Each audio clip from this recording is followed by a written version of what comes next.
Thank you for all your hard work and for listening. My name is Jessica Glennie. I am a South African New Zealander and I've lived in Austin for almost 6 years. I love this city. I'm now an architect with a passion for affordable housing and sustainability. I don't own a car.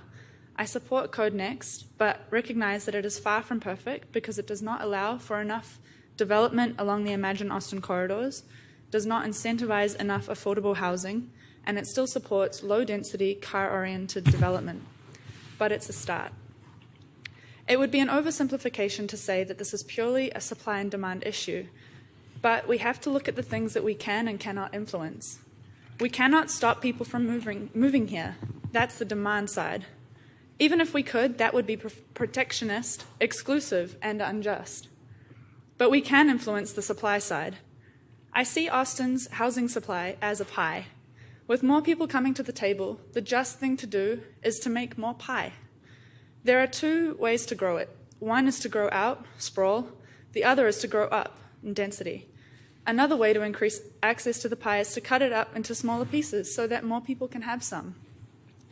Allow people to be innovative and live in smaller units. The first option, sprawl, represents environmental degradation as we turn our beautiful greenbelt into suburbia and more roads, which will result in exacerbated traffic and congestion, as well as public transport not being viable due to not having enough people to fill seats on buses in low-density routes. What is worse, though, is that sprawl will result in more socioeconomic segregation, because what will happen is that people with the best seat at the table, those with the biggest budget, the highest bid, will be able to have the pie by the houses that are in the most desirable location in the center of Austin. The rest will be pushed further and further out, and we're seeing this already due to the current code. If we keep single family in the heart of Austin, it will have a great neighborhood character, but it will be too expensive for most of us.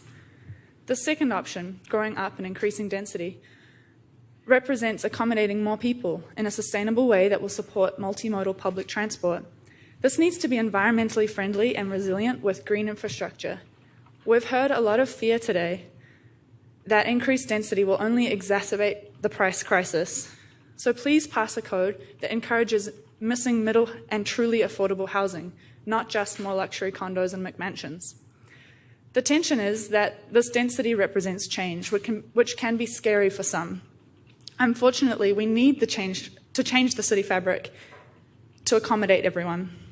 People think that increased density is increasing costs, but the root of the problem is increasing demand, which we cannot change, with too little supply. There must be a way to grow while maintaining the special essence of Austin. What does that mean to me? It's not about what the housing or neighborhood character looks like, it's about people. Thank you Austin very much. means inclusivity Thank and you. diversity. Thank you. Thank you.